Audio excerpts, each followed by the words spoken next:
Welcome to 24/7 Reader Hub, where English becomes exciting. Today, we start the thrilling journey of one of history's most controversial figures, Adolf Hitler. Love him or hate him, his story is filled with dreams, failures, ambition, and power. From a small boy with big dreams to a man who changed the world forever, this is the story of Adolf Hitler like you've never heard before. Are you ready? Grab your headphones, sit back, and let's dive into this incredible tale that will improve your English and keep you hooked till the end. It all started on April 20th, 1889, in a small town called Braunau am Inn, Austria. A baby boy was born to Alois and Clara Hitler. They named him Adolf. No one knew this little boy would grow up to shake the world. As a child, Adolf wasn't special. He loved playing outside, drawing pictures, and imagining a big future. But life wasn't perfect. His father, Alois, was very strict. Alois wanted Adolf to study hard and get a government job just like him. But Adolf had a different dream. "I want to be an artist," he would tell his mother, Clara. She loved him deeply and supported his dream, but she couldn't change Alois's mind. Adolf's childhood was full of fights with his father. His father would shout, "Art is not a real job," and Adolf would stay quiet, hiding his tears. When he was 13 years old, his father died suddenly. Some people thought Adolf would feel free, but losing his father left a hole in his heart. Adolf started skipping school. He was once a good student, but now he didn't care. Teachers would say, "Adolf is smart, but he is lazy." All he wanted to do was draw. After finishing school, Adolf packed his bags and moved to Vienna, the capital of Austria. He was so excited. Vienna is the city of art. "I will become a famous painter here," he thought. He applied to the Academy of Fine Arts, a big art school. But when the results came, his heart broke. He didn't get in.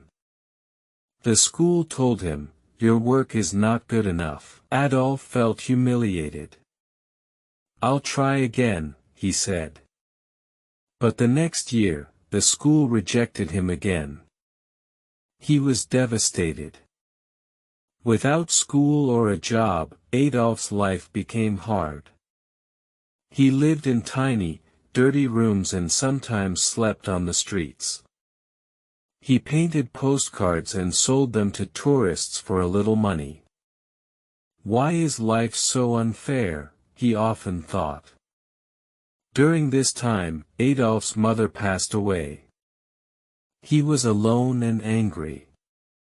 He started to blame other people for his failures. "It's not my fault," he would say.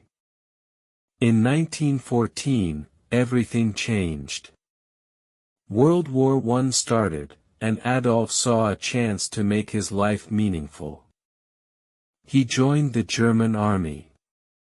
He loved being a soldier. "Finally, I am part of something big," he thought. Adolf was brave in the war. He carried messages across dangerous battlefields and received 2 medals for his courage. But in 1918, Germany lost the war. Adolf was furious. "Our leaders betrayed us," he shouted. He felt Germany needed someone strong to bring it back to power. After the war, Adolf returned to Germany. The country was in chaos. People were poor and hungry, and many were angry about the war's end. Adolf saw this as his opportunity. He joined a small political group called the German Workers' Party. Adolf was a powerful speaker. When he spoke, people listened. His words were full of anger, passion, and promises. Germany will rise again, he would say. Slowly, more and more people started following him. Adolf changed the name of the group to the National Socialist German Workers' Party, also known as the Nazi Party. He designed their symbol, a red flag with a black swastika. This will become the most powerful symbol in the world, he declared. His speeches became famous. Thousands of people came to hear him. They believed in his dream of a strong Germany. But Adolf's ideas were dangerous. He blamed certain groups of people for Germany's problems and wanted to make Germany only for Germans. After World War I, Germany was in big trouble. People had no jobs, food was expensive, and many families were hungry. The country had to pay a lot of money to other nations because they lost the war. Germans were angry and sad. Adolf Hitler saw this pain. He told the people, "It's not your fault. I know who is to blame." His words gave people hope, but they also made them angry at others. Slowly, Adolf became a popular name. Adolf worked hard to grow his party. He held big meetings and gave loud, emotional speeches. "Germany can be great again," he shouted. People clapped and cheered. They believed in his dream. In 1923, Adolf tried to take control of the German government by force. This was called the Beer Hall Putsch, but it failed. Adolf was arrested and sent to jail for 9 months. While in jail, Adolf wrote a book called Mein Kampf, which means My Struggle. In this book, he wrote about his ideas. He said Germany needed to become powerful and that certain groups of people were the enemy. The book became popular, and many Germans started to believe in his ideas. After getting out of jail, Adolf worked even harder. The Nazi Party became stronger. By 1933, Adolf Hitler was chosen as the Chancellor of Germany, the country's top leader. This was the start of a new chapter. Adolf promised jobs, a strong military, and a bright future. The people trusted him, but they didn't know what he was planning next. As Chancellor, Adolf made many changes. He built roads, factories, and schools. More people got jobs, and Germany started to look strong again. The people were happy. They said, "Hitler is a hero." But behind this success, Adolf had dangerous plans. He controlled newspapers, radios, and schools. People were told, "You can only believe in Adolf Hitler." Those who didn't agree with him were punished or sent to prison. Adolf created a strong army called the SS and a group of young boys called the Hitler Youth. They trained to fight and spread Nazi ideas. Everywhere in Germany, people saw the swastika flag. It became the symbol of Adolf's power. Adolf's speeches became even more powerful. He would say, "Germany is the best. We will rule the world." Crowds cheered and shouted, "Heil Hitler." In 1939, Adolf made his boldest move. He ordered his army to invade Poland. This act started World War II. Adolf's dream was to take over all of Europe and make Germany the most powerful country in the world. At first, Adolf's army won many battles. They were strong and well-trained. But as the war went on, things started to go wrong. Adolf had made too many enemies. While the war was happening, Adolf was doing something terrible. He wanted to remove all Jewish people and others he thought didn't belong in his vision of Germany. This was called the Holocaust, one of the darkest chapters in human history. Millions of innocent people were killed in camps. By 1944, Germany started losing the war. Adolf's enemies, the United States, the Soviet Union, and Britain, were too strong. Bombs fell on German cities, and the people who once called Adolf a hero began to lose hope. Adolf became paranoid. He trusted no one and spent most of his time hiding in his bunker. By 1944, Adolf Hitler's dreams of ruling the world were falling apart.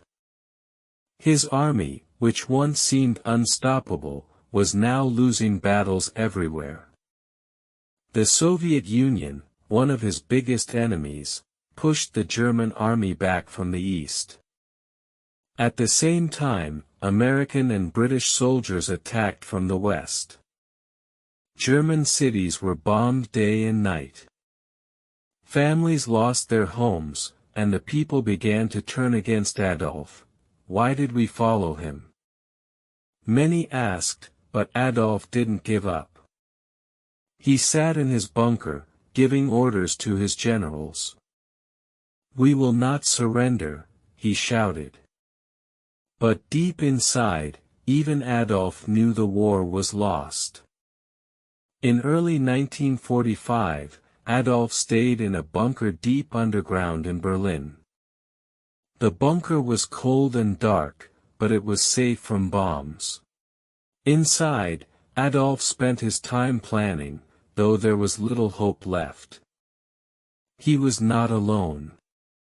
His most loyal followers were with him, including his girlfriend, Eva Braun.